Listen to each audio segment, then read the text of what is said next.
भैया ये बैंगन कैसे दिए? 40 रुपए किलो है। और करेले? वो 30 रुपए किलो है।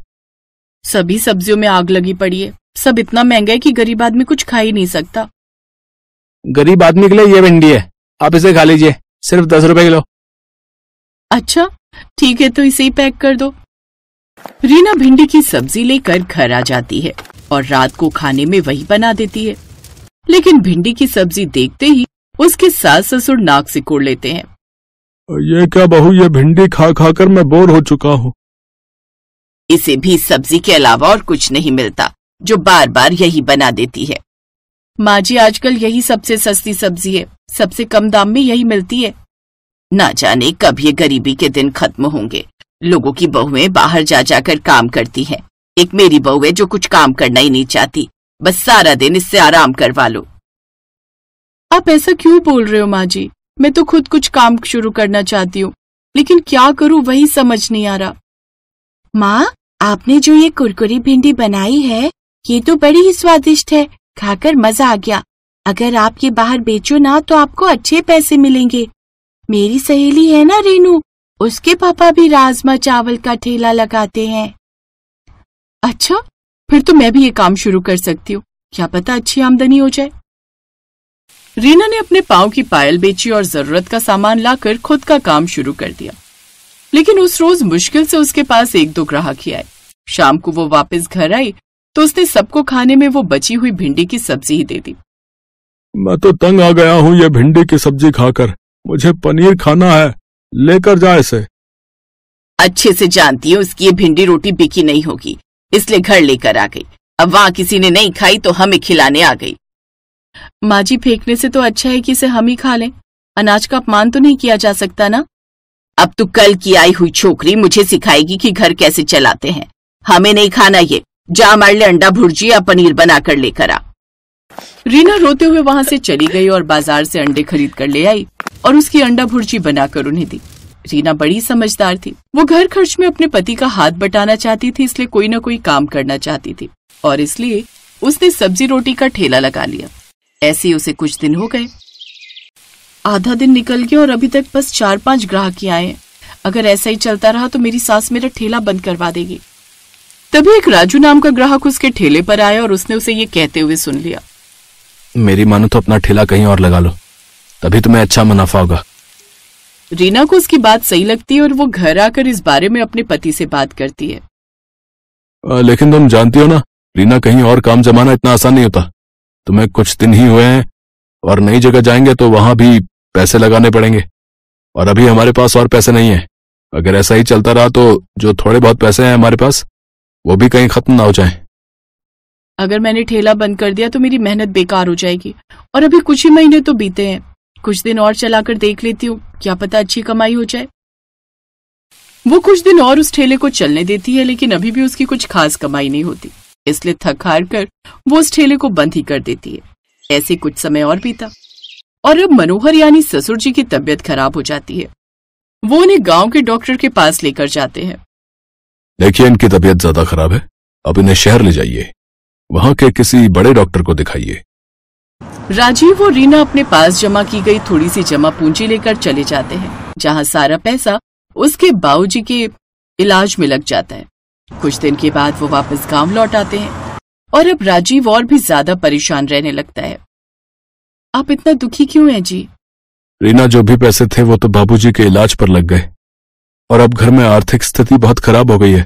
ऊपर से इतने दिन काम पर ना आने पर मालिक ने भी काम से निकाल दिया है।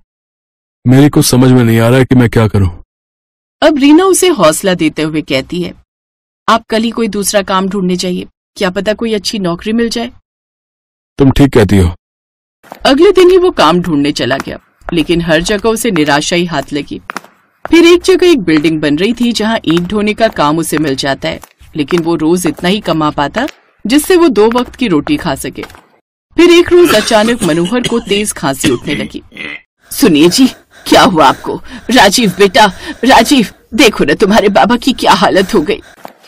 राजीव जल्दी से वहां पर आता है, तभी मनोहर जोर जोर से सांस लेने लगता है और कुछ ही देर में वो दम तोड़ देता है। उसकी मौत से घर में मातम छा जाता है।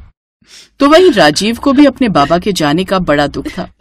मेरी गलती है जो मैं इतना भी नहीं कमा पाया कि अपने बाबा का अच्छी तरह से इलाज करवा पाता। मैं एक अच्छा बेटा नहीं बन पाया। आप खुद को दोष क्यों देते हो जी? तभी कोई उनका दरवाजा खटखटाता है। राजीव तुम्हारा ही नाम है? जी मैं ही राजीव हूँ। पकड़ लो इसे। लेकिन क्या हुआ साहब, मैंने क्या किया? अपने मालिक की सोने की अंगूठी चुरा कर भागा है और कहता है कि मैंने क्या किया है। नहीं नहीं साहब, आपको जरूर कोई गलत फहमी हुई है। ये ऐसा नहीं कर सकते। मेरा बेटा ऐसा नहीं कर सकता। हम गरीब जरूर है लेकिन चोर नहीं। अच्छा तो इतना बड़ा सेठ झूठ बोल रहा है क्या है?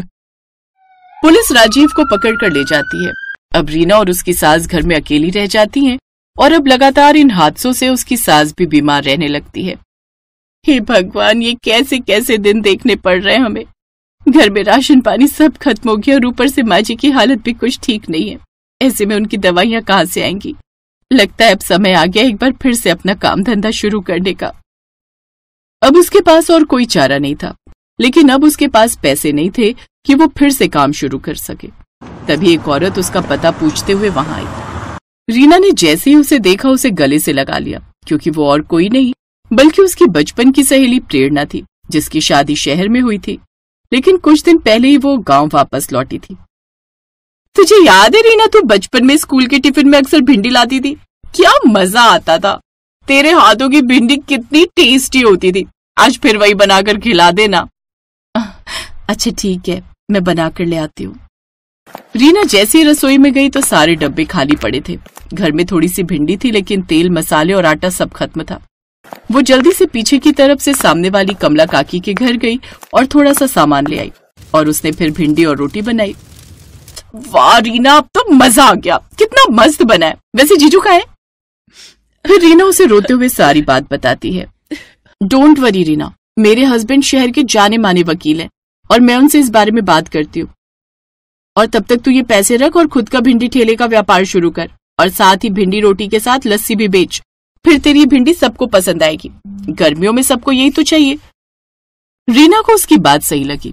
अपनी दोस्त के दिए हुए पैसों से उसने अपना भिंडी रोटी का ठेला फिर से शुरू कर दिया। खुशबू तो बड़ी कमाल की आ रही है। कैसे दी है भिंडी रोटी की प्लेट? जी 40 रुपए प्लेट, उसके साथ लस्सी फ्री है। ग्राहक ने जैसे ही वो खाई तो वो खुश हो गया, क्योंकि इससे पहले उसने ऐसा कुछ टेस्टी नहीं खाया था। कुछ ही दिनों में उसका भिंडी रोटी का ठेला खूब अच्छा चलने लगा।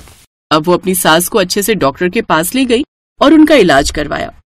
रीना की सास को अब उसकी अहमियत समझ में आई। उसने उससे माफी मांगी। इधर प्रेरणा के पति ने राजीव को झूठे चोरी के केस से रिहा करवा दिया। तू तो मेरी जिंदगी में फरिश्ता बनकर आई, जिसने आते ही मेरी सारी मुश्किलें दूर कर दी। तू मेरी दोस्त है, तेरे लिए मैं इतना तो कर ही सकती हूँ। अभी तो मैं वापस शहर जा रही हूँ, लेकिन हाँ, जब भी दिल करेगा तेरे हाथ की भिंडी खाने आती रहूंगी और मैं तेरे लौटने का इंतजार करूंगी। प्रेरणा ये कहकर वहां से चली गई, जिसके बाद अब राजीव और रीना साथ में मिलकर भिंडी रोटी का ठेला चलाने लगे और उससे उन्हें खूब कमाई होने लगी। अब उनकी सारी परेशानियां खत्म हो गई और वो खुशी खुशी रहने लगी।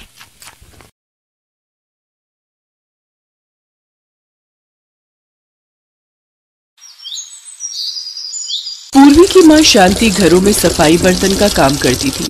पूर्वी जब साल भर की थी तभी उसके पिता ने दूसरी शादी कर ली और पूर्वी को उसकी माँ के साथ घर से निकाल दिया। उसके बाद से शांति ही खुद से मेहनत करके अपनी बेटी पूर्वी को पाल पोस रही थी। थोड़े बहुत पैसे जोड़कर शांति ने पास के एक स्कूल में पूर्वी का दाखिला करवा दिया। भाभी जी, कोई पुराना स्कूल का बस्ता और रोटी का डिब्बा रखा हो तो आप मुझे दे देना। वो मैंने पूर्वी का दाखिला स्कूल में करवा दिया है। कल से वो स्कूल जाएगी। हाँ, दीक्षा का एक बैग रखा है, वो लेती जाना। रोटी का डिब्बा, वो जो लंच बॉक्स है ना लाल वाला, वो ले ले। ठीक है भाभी जी, बहुत बहुत शुक्रिया। शांति जहाँ काम करती थी वहां से उसने बस्ता और रोटी का टिफिन ले लिया। वो स्कूल का बस्ता और रोटी का डिब्बा लेकर घर पहुंची तो पूर्वी की खुशी का ठिकाना नहीं था। माँ, ये मेरा स्कूल बैग है। अब मैं भी स्कूल पढ़ने जाऊंगी। बहुत मजा आएगा। पता है माँ, शीतल बता रही थी जब इंटरवल होता है ना तो सब बच्चे खाना खाते हैं, फिर एक साथ खेलते हैं। खूब मजा आता है। सब बच्चे रोजाना अच्छा अच्छा खाना लाते हैं। आप मुझे भी अच्छा अच्छा खाना देना। पूर्वी के चेहरे पर खुशी देखकर शांति बहुत खुश थी।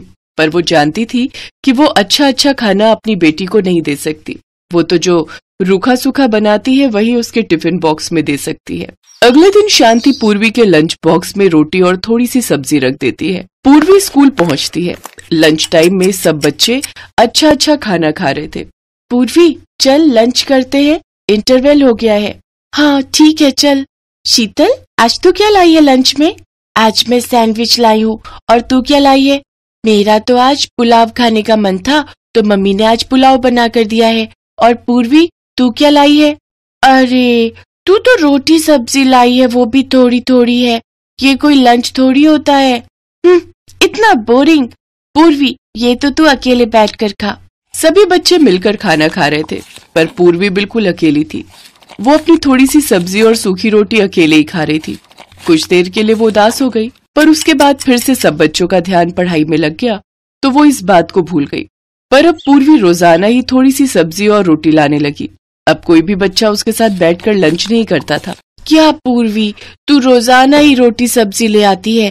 तेरे घर पर कुछ और नहीं बनता है क्या? छोड़ ना, देख आज मैं कितना टेस्टी लंच लाई हूँ, इसके चक्कर में सब ठंडा हो जाएगा। पूर्वी इस बात को लेकर उदास रहती थी कि क्लास के बच्चे उसका मजाक उड़ाते हैं। सब बच्चे मेरा मजाक उड़ाते हैं। बच्चे तरह तरह के लंच लाते हैं और मैं हमेशा रोटी सब्जी लेकर जाती हूँ। पर मैं जानती हूँ माँ के पास इतने पैसे नहीं है कि वो मुझे रोजाना तरह तरह के लंच दे सके। कोई बात नहीं, मैं वही रोटी सब्जी ही ले जाऊंगी। मैं माँ को परेशान नहीं कर सकती, वो पहले ही इतना काम करके थक जाती हैं। बड़ी मुश्किल से माँ पैसे कमाती है। अगर मैंने उन्हें कहा कि मुझे रोटी सब्जी की जगह कुछ और दो तो वो मेरी वजह से परेशान हो जाएंगी। नहीं नहीं, मैं उन्हें तंग नहीं करूंगी। कुछ दिनों बाद सब बच्चे एक पिकनिक पर चिड़ियाघर घूमने जा रहे थे। पूर्वी भी बहुत खुश थी कि वो पिकनिक पर जा रही है। माँ तुम्हें पता है हम सब बच्चे प्रिया मैम के साथ चिड़ियाघर घूमने जा रहे हैं। ये तो बहुत अच्छी बात है, पर बेटा ध्यान रखना अपनी टीचर को बिल्कुल भी तंग मत करना, उनकी हर बात मानना। ठीक है माँ, मैं टीचर जी की हर बात मानूंगी, उन्हें कहे बिना कहीं भी नहीं जाऊंगी। अगले दिन पूर्वी अपने स्कूल के बच्चों के साथ चिड़ियाघर देखने के लिए जाती है। चिड़ियाघर शहर से बाहर था।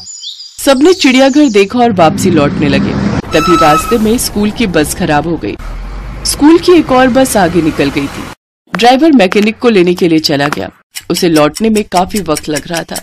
बस में बैठे सभी बच्चों को भूख लगी और वो अपना अपना लाया हुआ लंच खाने लगे। पूर्वी ने अपना टिफिन खोला तो उसमें रोटी और सब्जी थी। पूर्वी जैसे ही अपनी रोटी सब्जी खाने लगी तभी उसने देखा कि उसकी टीचर के पास लंच है ही नहीं, वो ऐसे ही बैठी हुई है। मैम जी आप लंच नहीं खा रहे?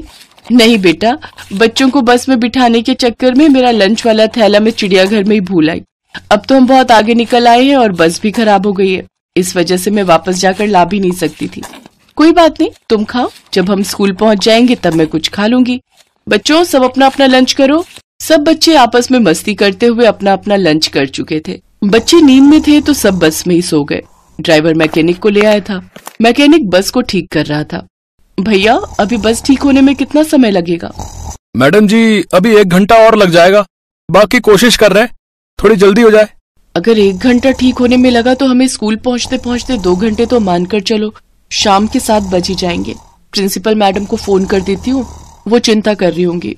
अब तो मुझे भूख भी लगाई है, यहाँ आसपास तो सुनसान है, कुछ भी खाने को नहीं मिलेगा। अरे पूर्वी बेटा, सब बच्चे सो गए, तुम्हें नींद नहीं आई? थोड़ी देर सो जाओ। अरे तुमने लंच नहीं किया? मैडम जी आपने भी तो कुछ नहीं खाया, इसीलिए मैंने लंच अभी तक खोला ही नहीं। आप मेरे लंच में से थोड़ा खा लो। कितनी प्यारी बच्ची है, मेरे पीछे इसने कुछ भी नहीं खाया, इसके में से थोड़ा सा खा लेती हूँ ताकि ये भी खा ले। लाओ पूर्वी, मुझे दो, मैं थोड़ा खा लेती हूँ। क्या हुआ, लाओ। मैडम जी मेरे पास ये रोटी सब्जी ही है, बाकी बच्चों की तरह अच्छा अच्छा खाना नहीं है। माँ कहती है जब हमारे पास बहुत सारे पैसे होंगे तब वो अच्छा अच्छा खाना लाएंगी। पूर्वी बेटा, खाना सभी अच्छा होता है, रोटी सब्जी तो और भी अच्छी होती है। अरे वाह, आलू की सब्जी और साथ में रोटी, मुझे तो भूख से रुका ही नहीं जा रहा, मैं तो पूरी रोटी खाऊंगी। मासूम पूर्वी की भोली बातें सुनकर टीचर भी भावुक हो जाती है। वो पूर्वी के लंच में से एक रोटी और सब्जी खाती है। पूर्वी बहुत खुश थी। कुछ देर बाद बस ठीक हो जाती है। सब लोग स्कूल पहुंचते हैं। अगले दिन पूर्वी स्कूल पहुंचती है तो उसके लंच बॉक्स में वही रोटी सब्जी थी। सब बच्चे फिर उस पर हंसने लगे। तभी पूर्वी की टीचर उसे अपने पास बुलाती है। पूर्वी, तुम्हारी रोटी सब्जी मुझे बहुत अच्छी लगी थी। क्या आज भी मैं तुम्हारा लंच खा सकती हूँ? जी मैम, ये लीजिए। अरे, अगर तुमने मुझे ये टिफिन दे दिया तो फिर तुम क्या खाओगी? कोई बात नहीं मैम जी, मैं घर जाकर खा लूंगी। ऐसे कैसे? एक काम करो, आज तुम मेरा लंच खा लो, ठीक है? मैम पूर्वी को अपना लंच दे रही है। हाँ, वही मैं देख रही हूँ। मैम अपना लंच कभी किसी को नहीं देती। हमसे तो उन्होंने कभी भी लंच शेयर नहीं किया। आपका लंच मैम जी? हाँ, वो आज मैंने घर पर बर्गर बनाए थे, पर मुझे तुम्हारी रोटी सब्जी इतनी पसंद आई थी कि मुझे लगा कि ये बर्गर अगर तुम खा लो और मैं तुम्हारी रोटी सब्जी। तुम्हें बर्गर पसंद है ना? बर्गर? वो तो मैंने कभी खाए ही नहीं मैम जी। थैंक यू मैम जी। पूर्वी की टीचर प्रिया जानती थी कि पूर्वी एक गरीब बच्ची है। वो जानती थी कि पूर्वी की माँ के पास इतने पैसे नहीं हैं कि वो पूर्वी को तरह तरह के व्यंजन बनाकर और खरीद कर खिला सके। इसीलिए प्रिया बहाने से पूर्वी के लिए बर्गर लाई थी ताकि पूर्वी के चेहरे पर एक नया लंच देखकर खुशी आ सके। और यही हुआ। जब पूर्वी ने टिफिन खोला तो उसमें 2 बहुत ही टेस्टी बर्गर पैक किए हुए थे। पूर्वी को बर्गर खाते हुए जो खुशी मिल रही थी, उस खुशी को देखकर टीचर प्रिया की आंखें भी थोड़ी नम हो गईं। इसके बाद कभी कभी बहाने से टीचर प्रिया पूर्वी के लिए तरह तरह के खाने पीने की चीजें लाती रहती थी। एक छोटी सी प्यारी मासूम बच्ची का दिल कितना बड़ा है, ये बात प्रिया को उस दिन बस में समझ आ गई थी। इसीलिए एक टीचर होने के नाते उसने अपनी तरफ से पूरी कोशिश की कि वो भी पूर्वी के चेहरे पर खुशी ला सके। यही कोशिश कामयाब रही और पूर्वी के चेहरे पर खुशी आ गई।